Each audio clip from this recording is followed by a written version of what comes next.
السلام علیکم. Good to have you at Urdu audio books. حاضر خدمت ہے جازم حتیم کا ناول آدم اور ابلیس، ایپیسوڈ 17.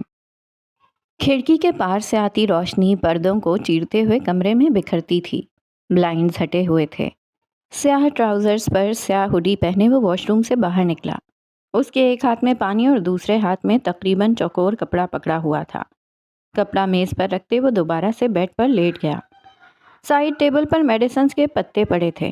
گیلا کپڑا ماتھے پر رکھتے ہوئے اس نے پھر سے آنکھیں بند کر لی تھیں. کل کمرے میں واپس آنے کے بعد اس کے سر میں شدید درد ہو رہا تھا. شاید وجہ بے بسی تھی. کسی کو ہمیشہ کھو دینے کا کرب تھا، راستہ کھو جانے کا ڈر، ویرانے میں پہچان کھو جانے کا خوف، اور نہ جانے کتنی اور سوچیں جو شعور کا توازن بگاڑ رہی تھیں. اس وقت جو واحد حل اسے ملا تھا وہ ایک کولڈ شاور تھا. اس نے بغیر سوچے ٹھنڈے پانی کا نل کھولا اور نیچے کھڑا ہو گیا. ٹھنڈا پانی سر سے ہوتا ہوا نیچے منہ تک آتا اور آنسو اس سے مل کر اپنی پہچان کھو دیتے. شاید یہ وہی بھرم تھا جو وہ قائم کرنا چاہتا تھا، جس کی وجہ سے وہ دسمبر کی سردی میں ٹھنڈے پانی کے نیچے کھڑا تھا. وجود کے ہر حصے پر جسم کو مار دینے والی سرسراہٹ قائم تھی، مگر وہ بضد تھا. وہ آج سارے آنسو بہا کر ہی باہر جانا چاہتا تھا. اب جب سوچ لیا تھا تو پھر کر کے بھی تو دکھانا تھا. دل خواب زد تو خوابوں کے آگے بے بس تھا. جب خواب ٹوٹ جائیں تو روح پر زخم لگنا اور پھر ان کا رسنا تو مقدر بن جاتا تھا. اور یہ تو پھر برسوں پرانے خواب تھے. وہ بھی سب انسانوں کی طرح بھول گیا تھا کہ یہ وہی یک طرفہ خواب تھے جنہوں نے زلیخا کے دل کو بھی مانوس کیا، اور پھر اس دل زاری کی قیمت بینائی سے ادا کی گئی تھی. یہ وہی خواب تھے جنہوں نے مجنوں کو عرلت نشیں بنا دیا تھا، فرعون کو خدائی کے خواب دیکھنے پر مجبور کر دیا تھا. اور پھر کیا؟ جب یہ خواب ٹوٹے تو حشر سب کا یکساں تھا. شاید اس کے ساتھ بھی یہی ہونے والا تھا. دوپہر کے وقت اس کے کمرے کا دروازہ کھولتے ہوئے روحان اندر داخل ہوا. بخار اسے بھی تھا. مومن کے بیڈ پر چھلانگ مارتے ہوئے اس نے مومن کو بھی نیند سے جگا دیا تھا. مومن کو اسے دیکھ کر شاید کچھ اچھا لگا تھا. کون سی ماں کا جنازہ پڑھنا ہے ادھر؟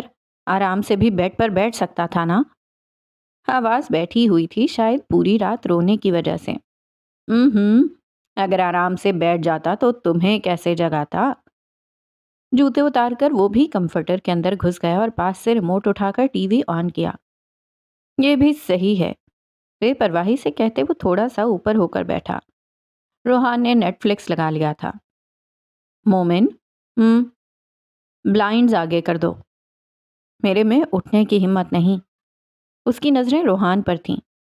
میں بھی بیمار ہوں. اس نے مومن کے ماتھے سے وہ کپڑا اٹھا کر اپنے ماتھے پر رکھ لیا. ادھر تھرمومیٹر ہے. اس نے پاس والے دراز کی طرف اشارہ کیا. جس کا بخار کم ہوگا وہ بلائنڈز آگے کرے گا. روحان نے اس کی بتائی جگہ سے تھرمومیٹر اٹھایا اور اپنا ٹیمپریچر چیک کیا. 100.36. زیر لب بڑبڑایا اور تھرمومیٹر سے مومن کا ٹیمپریچر چیک کرنے لگا. 101. اس نے مومن کی طرف دیکھا اور پھر سخت سا منہ بناتے ہوئے بولا، یہ تمہارا تھرمومیٹر ہی تمہاری طرح 2 نمبر ہے. میں اپنے گھر سے لاؤں گا، اس سے چیک کریں گے. مومن نے پہلے اسے حیرت سے دیکھا اور پھر دونوں ہاتھوں کی 5 انگلیاں اسے دکھائیں، جس کے جواب میں وہ دانت دکھاتا رہا. کون سا سیزن دیکھو گے؟ کچھ بھی دیکھ لوں گا. کچھ بھی والی بغیرتی مت لگاؤ، نام بتاؤ. تمہیں کام پر نہیں جانا؟ مومن نے ٹی وی کا ریموٹ روحان سے کھینچا. نہیں، جواب فوراً دیا. نگاہیں ٹی وی پر مرکوز تھیں. کیوں؟ بیمار ہوں نا. وہ اس قدر اطمینان سے بولا کہ مومن کا اس کا سر پھاڑنے کو دل چاہا. بیماری میں اپنے گھر میں آرام کرنا ہوتا ہے اور تم جھک مار رہے ہو. مومن کا لہجہ بے تاثر تھا. وہ تمہارا مسئلہ نہیں. اس نے مومن کے ہاتھ سے ریموٹ چھین لیا اور مووی چلا دی. کل کیوں نہیں آئے تھے؟ کدھر؟ وہ جان کر انجان بنا. ہماری طرف. آیا تھا، پھر پتہ چلا کہ انایا کا نکاح ہے. تمہارا انتظار کرتا رہا، تم آئے نہیں تو میں واپس چلا آیا. اب وہ اسے سچ بتانے سے رہا تھا. کام تھا، اس وجہ سے لیٹ ہو گیا تھا. حسن ملک سے ملنا تھا، کب کا ان کے ساتھ میٹنگز ڈیلے ہو رہی تھیں، سوچا کل رکا کام مکمل کر ہی لوں۔ مومن ٹی وی کو بس گھور رہا تھا جب روحان نے ریموٹ اس کی طرف اچھالا۔ میں دوبارہ آؤں گا شام میں۔ باہر نکلتے ہوئے اس نے فون پر گوگل کھولا ہوا تھا اور اسکرین پر اس کی سرچ ہسٹری کے ریزلٹس تھے۔ How normal people act when they are sick. تیز روشنیوں میں منہ پھلائے وہ بیڈ پر بیٹھی ہوئی تھی۔ رول کی صورت میں بندھے بھورے رنگ بال کھول دیے تھے جو کمر تک آتے۔ بالوں کی چند لٹیں جو چہرے پر آتی تھیں ان کو ہاتھوں کی مدد سے کان کے پیچھے کر دیا۔ بیڈ پر بیٹھی وہ اس کا انتظار کر رہی تھی، جیسے اسے یقین ہو کہ وہ آئے گا۔ اور پھر دروازہ بجا۔ وہ کہتا تھا وہ اس کے لیے آئے گا اور وہ آ گیا تھا۔ سینی، میں اندر آ جاؤں؟ دروازہ ہلکا سا دھکیل کر چند قدم اندر رکھے سیاہ سویٹر میں اس کا رنگ مزید گورا معلوم ہوتا تھا۔ آپ میری اجازت کے بغیر ہی اندر آ چکے ہیں۔ وہ اس کے ارد گرد نارمل بیہیو کرنے لگتی تھی۔ شاید اس کی زندگی میں اٹینشن کی کمی تھی جو اسے صرف آریز ہی دیتا تھا۔ اب تو آ گیا ہوں، اگلی بار احتیاط کروں گا۔ وہ اپنی مسکراہٹ چھپاتے ہوئے اس کے پاس بیڈ پر بیٹھا۔ کیوں آئے ہو؟ فندقی آنکھیں سرخ گالوں کے زیر اثر مزید چمکی تھیں۔ آریز کی نظریں اس پر جمی، دل بے قابو ہوا تھا۔ سوری، لہجہ حد درجہ نرم تھا۔ اوکے، وہ فوراً اس سے راضی ہو گئی تھی۔ بس اتنی سی ناراضگی تھی۔ سائنا نے ناسمجھی سے اسے دیکھا۔ کیوں؟ زیادہ دیر ناراض رہنا تھا؟ سوال قدرے معصومی سے پوچھا گیا تھا۔ ہاں، لڑکیاں اتنی جلدی راضی نہیں ہوتیں، تھوڑا سا ایٹیٹیوڈ بھی دکھانا ہوتا ہے۔ وہ اسے ایسے سمجھا رہا تھا جیسے کوئی بہت اچھی نصیحت دے رہا ہو۔ اوکے اوکے، اس نے معصومی سے سر اسبات میں ہلایا۔ آریز کو وہ اس وقت بہت پیاری لگی تھی۔ اس کے دل کے دھڑکنے میں شدت آئی تھی۔ ہاں، اس کا دل اقرار کر رہا تھا کہ اسے زائنہ سے محبت ہو گئی ہے، مگر ذہن باغی تھا۔ باہر چلیں؟ کدھر؟ مال۔ ملکہ کو بھی ساتھ لے لیں؟ سوال معصومی سے پوچھا گیا۔ اللہ، تم دونوں کو ایک دوسرے کے بغیر سانس کیوں نہیں آتا؟ اس نے تعصب سے ماتھا پیٹا اور پھر سر جھٹکتے اٹھ گیا۔ نہیں، صرف تم اور میں۔ اس نے اپنا ہاتھ زائنہ کی طرف بڑھایا۔ مگر ملکہ، وہ… آریز نے آگے بڑھ کر اس کو بازو سے پکڑ کر اٹھایا اور اپنے ساتھ لیے کمرے سے باہر نکل گیا۔ کہا نا، صرف تم اور میں۔ وہ اس کی تقلید میں چلتی اس کے ساتھ باہر نکل گئی۔ گیگا مال میں وقت معمول کے مطابق لوگوں کا رش تھا۔ نیلے شیشوں سے پرے اس کی اندرونی سمت ایک نئی دنیا آباد تھی۔ دنیا کی فکروں سے آزاد، اپنی ذات میں مشغول، گردش گر کندھے سے کندھا بچاتے چل رہے تھے۔ کئی کے ہاتھوں میں مختلف رنگ کے کاغذی بیگ پکڑے ہوئے تھے جن پر مختلف لوگو بنے ہوئے تھے۔ دوسری منزل پر آئس کریم سٹینڈ کے سامنے بچوں کا رش ہمیشہ جیسا ہی تھا۔ لفٹ کا دروازہ دوسری منزل پر کھلا اور زائنہ اور آریز نے قدم باہر نکالے۔ اپنی دھن میں آریز زائنہ کا ہاتھ پکڑ کر آگے بڑھ گیا۔ تب دور کھڑی سنہری آنکھوں کی سرخی بڑھی تھی۔ قدم سے قدم ملاتے وہ دونوں آگے بڑھ چکے تھے۔ ہم یہاں کیوں آئے ہیں؟ اب یہاں آ کر وہ پچھتا رہی تھی، کیونکہ شاپنگ کرنا اسے ویسے بھی پسند نہیں تھا۔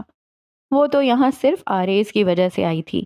اب جب وہی اسے دھیان نہیں دے رہا تھا تو اسے اپنا یہاں آنا فضول لگا تھا۔ شاپنگ کرنے کے لیے۔ ریکس میں کپڑے آگے پیچھے کرتے ہوئے اس کا دھیان زائنہ کی ہی طرف تھا۔ امریکہ سے جا کر لے لیجئے گا نا؟ وہ بے پرواہی سے بولتی ہوئی پیچھے رکھے صوفے پر بیٹھ گئی۔ آریز اس کی طرف مڑا اور ہلکے ہاتھوں سے شہادت کی انگلی کی مدد سے اس کے ماتھے پر ٹیپ کیا۔ آؤچ! اس نے اپنا ہاتھ ماتھے پر رکھا۔ کتنی ڈرامے باز ہو، میں نے تو اتنے زور کا ٹیپ ہی نہیں کیا تھا۔ سینے پر دونوں بازو باندھے اور ٹیک دیوار کے ساتھ لگا دی۔ مجھے تو لگ گئی ہے، منہ بھسورتے ہوئے شکوہ کیا گیا۔ کرواتا ہوں تمہاری سرجری، چلو اٹھو، سب کے لیے گفٹس لینے ہیں۔ زائنہ کو کھینچتے ہوئے کھڑا کیا۔ زائنہ کے قدم لڑکھڑائے۔ آریز نے اسے بازو سے پکڑ کر سیدھا کیا۔ لڑکی، ٹائر لگے ہیں تمہیں؟ سیدھی تو کھڑی ہی نہیں ہو سکتی۔ وہ مذاق کرتا اس کا ہاتھ تھامے اسے اپنے ساتھ لیے آگے بڑھ گیا۔ زائنہ کے قدموں کا اس کے قدموں کی تقلید میں اٹھتا دیکھ کر دور کھڑی اس نسوانی وجود کے دل میں ٹیسیں اٹھی تھیں۔ انہیں مال میں گھومتے 1 گھنٹے سے زیادہ ہو گیا تھا۔ ہاتھوں میں پکڑے کاغذی بیگ کی تعداد میں بھی اضافہ ہوا تھا۔ چہروں پر مسکان ہنوز قائم تھی۔ چند کے لیے روحوں کے سرمئی سنگم پر سفیدی میں اضافہ ہوا تھا۔ انہیں دنیا کے بشر پر ایک بار پھر یقین ہو رہا تھا۔ ادھر ہی ہجوم میں چند ایک ایسے وجود تھے جن کو لاشعوری طور پر سیاہی کی طرف دھکیلا گیا تھا۔ زینی؟ آریز کے قدم بے ساختہ ادھر قریب میں لگے جولری سٹال کے سامنے تھمے۔ جی؟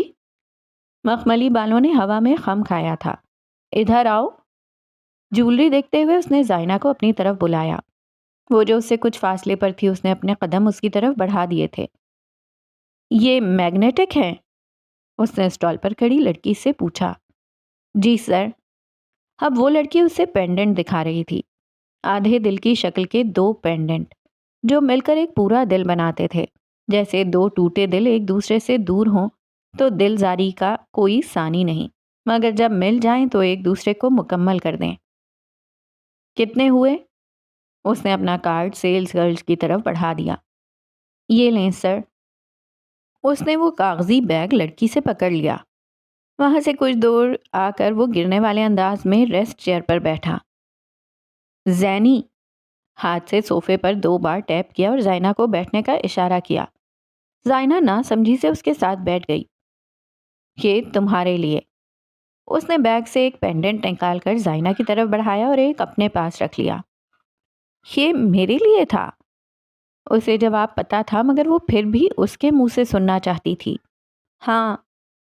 ایک پل کو سیاہ آنکھیں فندقی آنکھوں سے ملیں اور پھر جیسے سارے خیالات کا تبادلہ ہو گیا ہو، مگر دل کی بات کہنے کی ہمت دونوں میں نہ تھی۔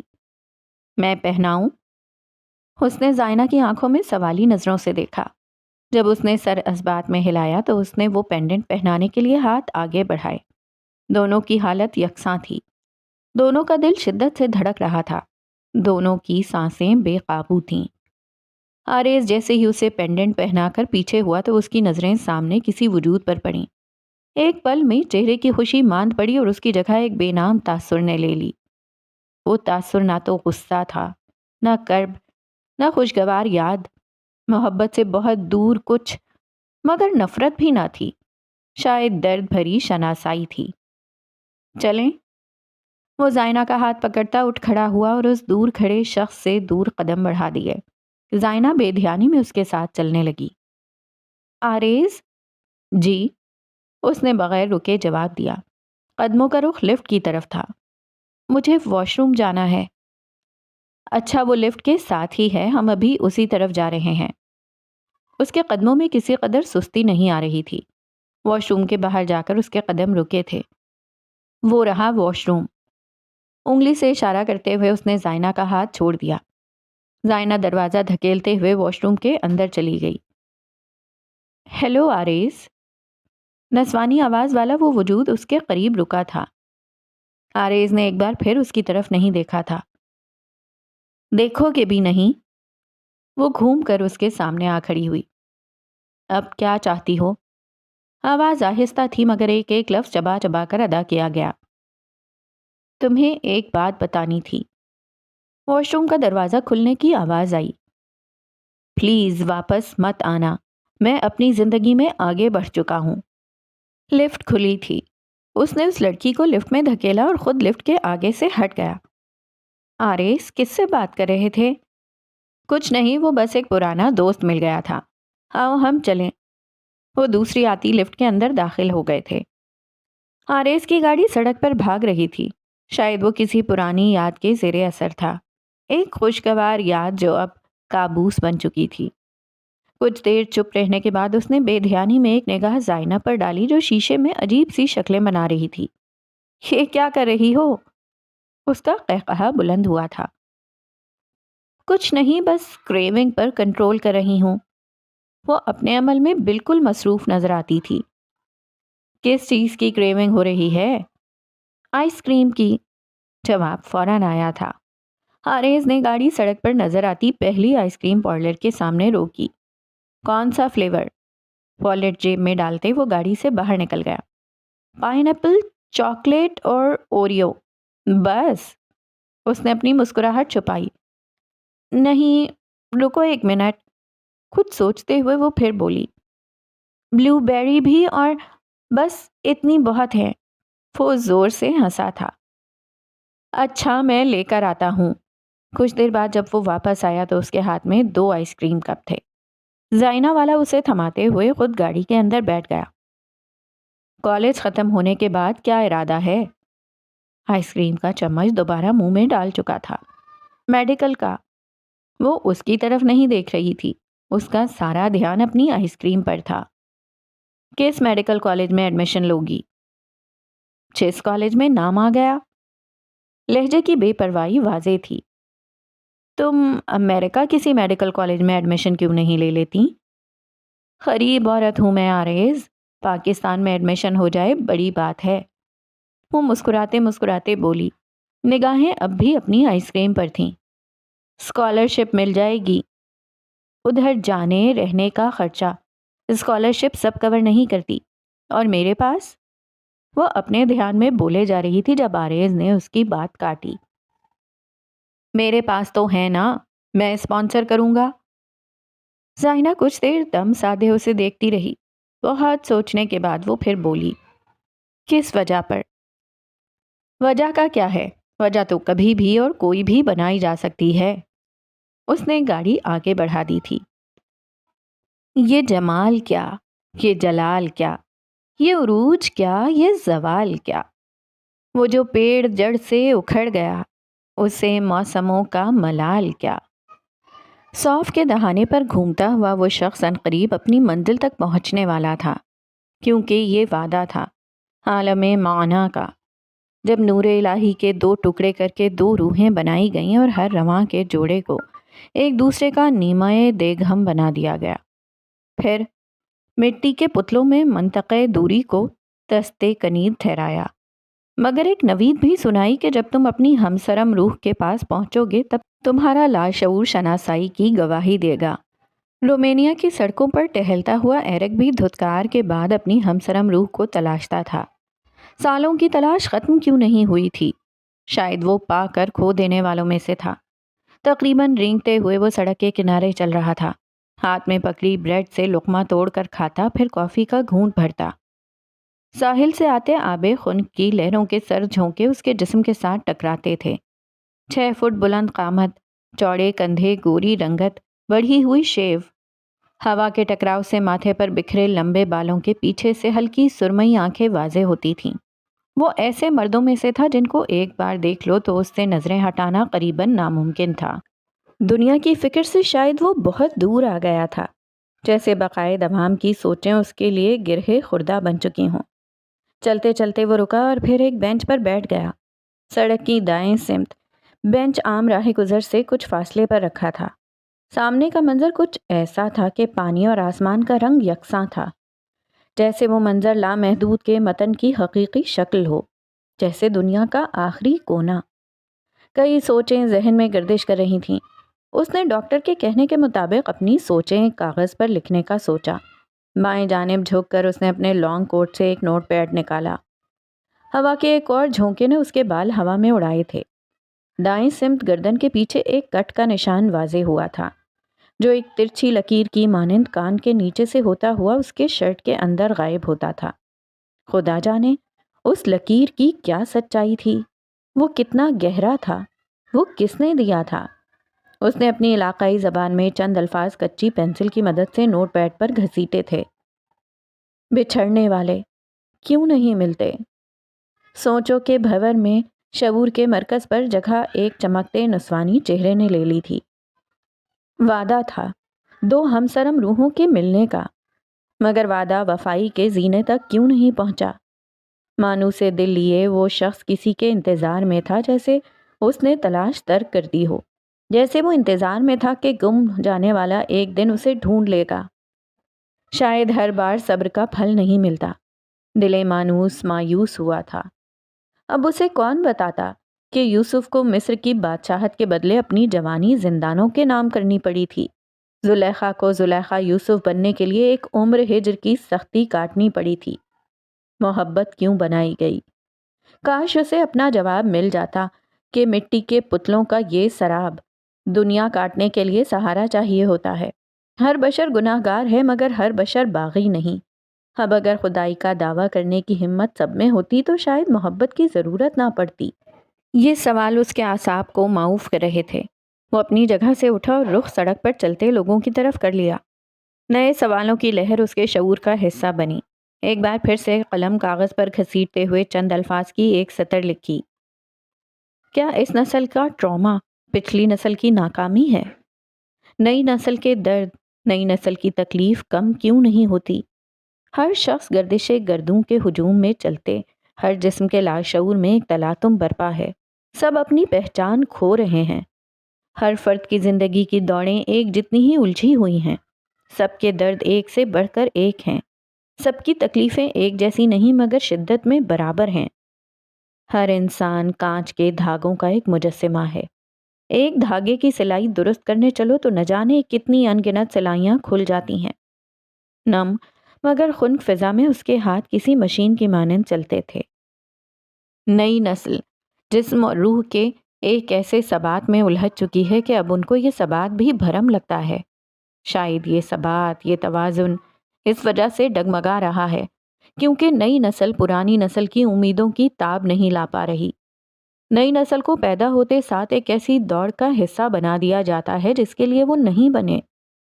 اس کے شکوے کو ارباب وفا کا باغی بنا دیا جاتا ہے۔ آسمان سے گرتی بارش کا پہلا قطرہ اس کے نوٹ پیڈ میں گر کر جذب ہوا تھا۔ قلم کو گھسیٹتے ہاتھ رکے۔ اس نے نوٹ پیڈ بند کر کے واپس کوٹ کی اندرونی جیب میں رکھا۔ سوچوں کا سلسلہ ماند پڑا۔ ایرک واپس سے اٹھا اور راہ گزر کی بھیڑ میں داخل ہوا اور گردش گردوں کے ہجوم کا حصہ بنتے منظر سے غائب ہو گیا۔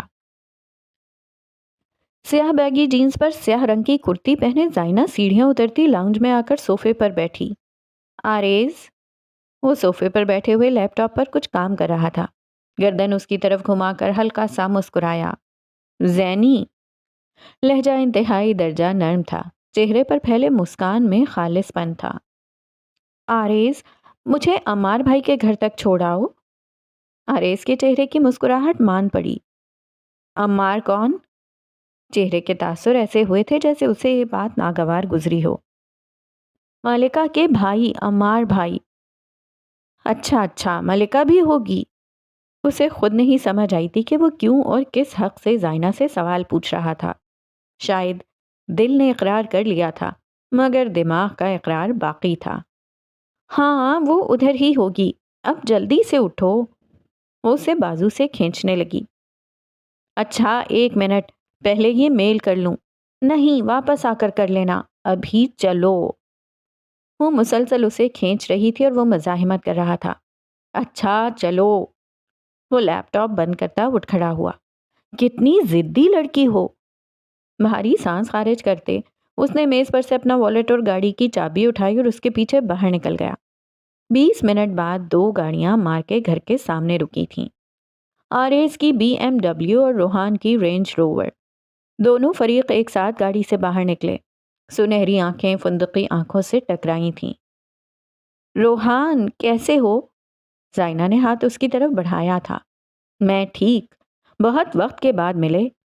ہلکا سا مسکراتے ہوئے اس نے آریز کو اگنور کیا تھا۔ زینی ملکہ کو کال کرو۔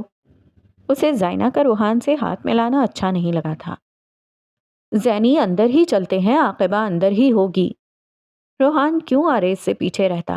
اگر وہ زائنہ کو زینی کہہ سکتا تھا تو روحان کیوں نہیں؟ اس نے بھی کہہ ڈالا۔ اب چاہے اسے پسند آئے یا نہ آئے کیا ہی فرق پڑتا ہے؟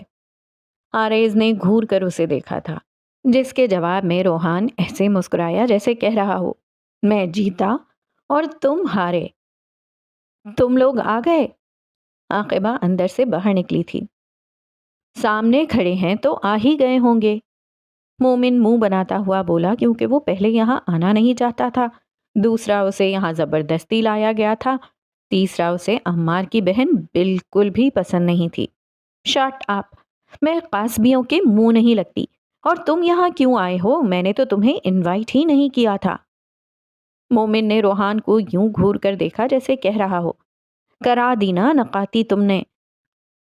ملکہ منہ بند رکھو۔ سائنا کی آواز سخت اور لہجے میں تنبیہ تھی۔ اچھا، خیر آپ لوگوں میں سے کچھ لوگ ایک دوسرے سے پہلی بار مل رہے ہیں تو میں سب کو سب کا تعارف کروا دیتی ہوں۔ 2 قدم آگے بڑھتے ہوئے اس نے پھر سے بولنا شروع کیا۔ یہ ہے آریز۔ ہاتھوں سے اشارہ اس کی طرف کیا۔ زائنہ کا کزن، یہ امریکہ سے آیا ہے اور زائنہ لوگوں کے گھر رہ رہا ہے۔ عاقبہ کا آخری جملہ سن کر روحان کا خون گرم ہوا تھا۔ اسے آریز کو مار دینے کا دل چاہا تھا۔ تمہارا اپنا گھر نہیں ہے پاکستان میں؟ یہ طنز تھا۔ ہے، پر فیملی کے ساتھ رہنے میں زیادہ مزہ آتا ہے۔ اس نے فیملی پر زور دیا تھا۔ روحان کا بس نہیں چل رہا تھا کہ وہ مکہ آریز کے منہ پر دے مارے۔ وہ تو بس زائنہ کا لحاظ کر رہا تھا۔ یہ ہے روحان، یہ پاکستان میں ہی ہوتا ہے اور یہ میرا اور زائنہ کا میوچول فرینڈ ہے۔ میوچول فرینڈ سن کر آریز نے روحان کی طرف دیکھا اور آنکھوں ہی آنکھوں میں باتیں ہوئی جیسے آریز اس سے کہہ رہا تھا، میں اس کا کزن ہوں، یعنی میں تم سے زیادہ اس کے کلوز ہوں۔ روحان نے انگلیاں بھینچیں۔ اسے آریز کا گلا دبانے کا دل چاہا تھا۔ بس چلیں اندر۔ مومن نے گھور کر عاقبہ کی طرف دیکھا۔ اور میں جو بن بلائے چلے آئے، میں ان کا تعارف نہیں کرواتی۔ مومن نے روحان کو کھا جانے والی نظروں سے دیکھا اور خود پر افسوس ہوا کہ وہ کیوں ہر بار روحان کی بات مان لیتا تھا۔ ٹھنڈ ہے؟ ٹھنڈے ہوا کے جھونکے سے زائنہ سرسرائی تھی۔ روحان نے اپنی جیکٹ اتاری۔ ابھی وہ اپنی جیکٹ اس کی طرف بڑھا تاکہ آریز نے اپنی جیکٹ زائنہ کے کندھوں پر ڈالی۔ زینی، میں نے کہا تھا باہر ٹھنڈ ہے، جیکٹ لے لو اپنی، مگر بات وہی ہے، کرنی تو اپنی ہی ہوتی ہے۔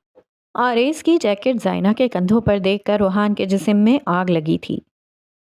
زینی، اگر زیادہ ٹھنڈ لگ رہی ہے تو میری جیکٹ پہن لو، یہ زیادہ گرم ہے۔ شکریہ، مگر یہ بھی ٹھیک ہے۔ زائنہ کے انکار پر روحان کا منہ بن گیا تھا۔ مجھے بھی ٹھنڈ لگ رہی ہے، عاقبہ زائنہ کے انداز کی نقل کرتے بولی۔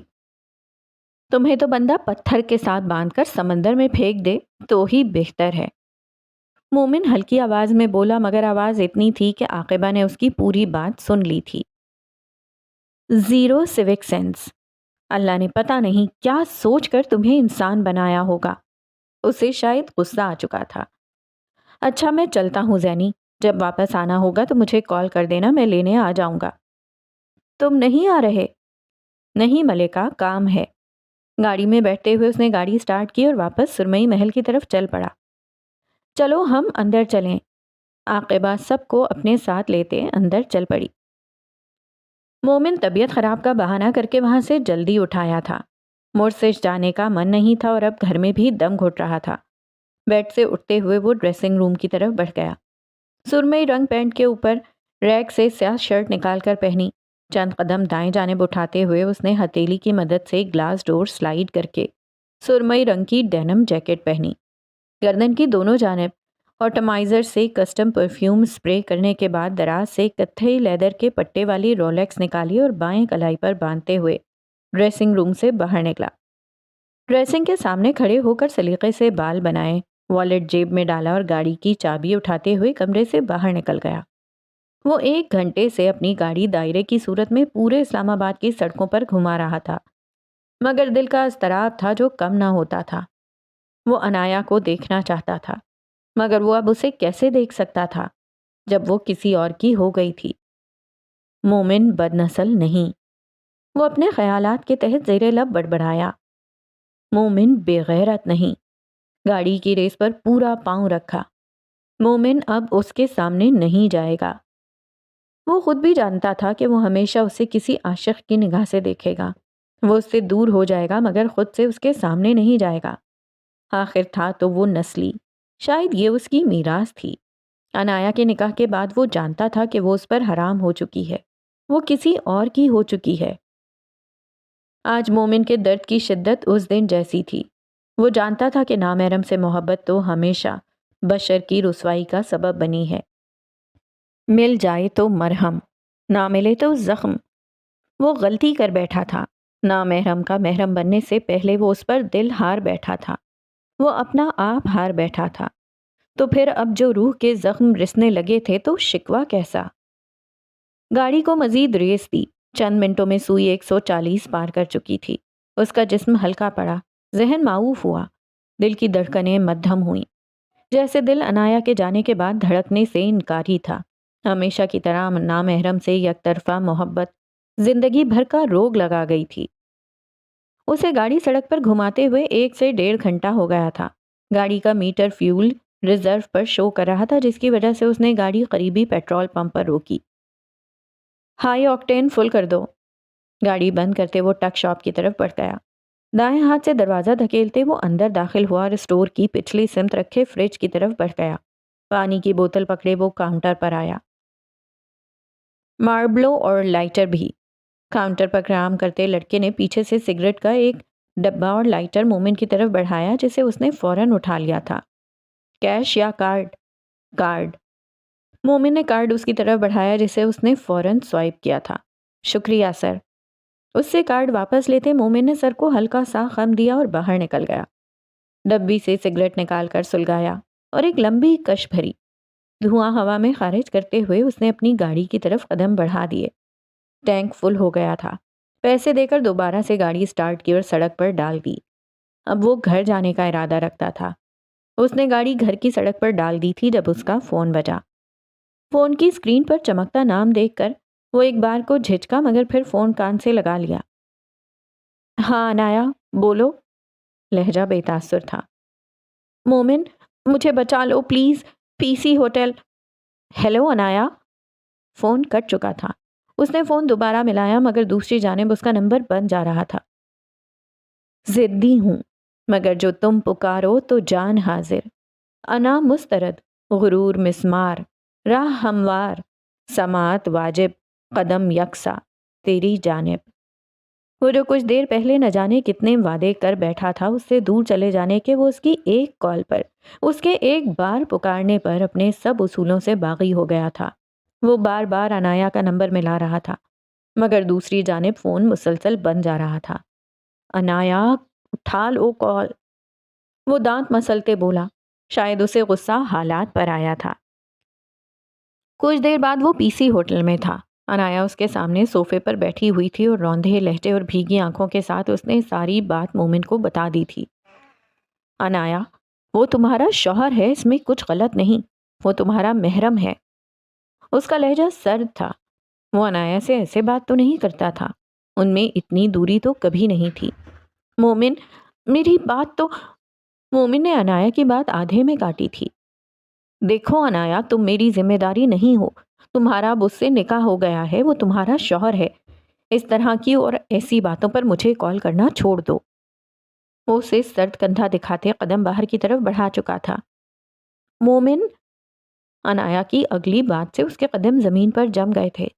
اسے اپنے قدم بے جان محسوس ہوئے تھے۔ دل بہت تیز سے دھڑکا تھا۔ کیا یہ دل مانوس کا ایک اور امتحان تھا؟ اس کا چہرہ بے تاثر رہا، جیسے اسے کوئی بہت بڑا دھچکا لگا ہو۔ رات 11 بجے مومن کی گاڑی توصیف شاہد کے محل کے باہر رکی تھی۔ آپ کا گھر آ گیا۔ عنایا نے گھور کر مومن کو دیکھا۔ اچھا، پھر کیا؟ اندر جاؤ۔ میں اکیلی نہیں جاؤں گی، ڈیڈ جاگ رہے ہوں گے۔ مومن اسے دیکھ کر مسکرایا اور دانت نکالتے ہنستے ہوئے بولا، سیدھا کہو نا، مجھے بھی اپنے ساتھ بے عزت کروانا ہے۔ نہیں نا، آپ آؤ گے تو میں بچ جاؤں گی، پلیز۔ نرم لہجے میں ہلکا سا مسکرائی۔ مومن کے لیے انکار کرنا ممکن نہ ہوا۔ چلو پھر۔ اس نے گاڑی کا دروازہ کھولا۔ مومن ابھی 2 قدم گاڑی سے باہر رکھتا کہ عنایا نے اسے بازو سے پکڑ کر روکا۔ جی؟ کیا ہم یہ بات سیکرٹ رکھ سکتے ہیں؟ کب تک؟ آخر کبھی تو بات سب کے سامنے آئے گی۔ اس کے چہرے کے تاثر نہیں بدلے تھے۔ مومن پلیز۔ اچھا ٹھیک ہے، جو ہونا تھا وہ ہو گیا ہے، اب کون سا سچ بدل جائے گا؟ باہر نکل کر اس نے دوسری جانب سے جا کر عنایا کے لیے گاڑی کا دروازہ کھولا۔ چلو آ جاؤ۔ عنایا اس کا ہاتھ پکڑ کر گاڑی سے باہر نکلی اور اس کے پیچھے گھر کے اندر چلی گئی۔ جب وہ صدر دروازے سے اندر داخل ہوئے تو توصیف شاہد لاؤنج میں کھڑے اسی کا انتظار کر رہے تھے۔ سفید شلوار قمیض کے اوپر چادر کندھوں پر ڈالی ہوئی تھی۔ بلند قامت کا روب چہرے کی سختی کے ساتھ اور بڑھ جاتا تھا۔ کدھر تھیں؟ انایا کے قدم اپنی جگہ پر تھم گئے تھے۔ وہ ڈیڈ وہ میرے ساتھ تھی انکل۔ مومن 2 قدم آگے ہوا تھا۔ توصیف شاہد نے غصہ بھری نظر سے انایا کو دیکھا تھا۔ انایا، اب تم کسی دوسرے کے نام ہو گئی ہو، مہربانی کرو اب اس کے ساتھ مت گھوما کرو۔ جی ڈیڈ۔ مومن پر توصیف شاہد کی بات کا کوئی اثر نہیں ہوا تھا۔ اسے انایا کے فوراً جی ڈیڈ کہنے پر غصہ آیا تھا۔ اور مومن، اب تم دونوں بڑے ہو گئے ہو، ایک دوسرے سے فاصلے پر رہا کرو، بچے نہیں ہو، لوگ باتیں کرتے ہیں۔ مومن نے کچھ نہ کہا، بس سر اسبات میں ہلا دیا تھا۔ میں چلتا ہوں۔ انایا کی طرف دیکھتے وہ باہر نکل گیا تھا۔ تو یہاں ختم ہوتی ہے ایپیسوڈ نمبر 17۔ اور ایسا کیا بتایا ہے انایا نے مومن کو کہ مومن اسے گھر تک چھوڑنے چلا آیا؟ پہلے تو وہ جا رہا تھا۔ تو جناب یہاں پہ کوئی سیکرٹ ہے جو وہ بتانے سے منع بھی کر رہی ہے، اور وہ سیکرٹ تو جلد پتہ چلانا ہوگا، تو جلد سے جلد ہمیں نیکسٹ ایپیسوڈ تک پہنچنا پڑے گا۔ تو ملتے ہیں نیکسٹ ایپیسوڈ میں۔ اللہ حافظ۔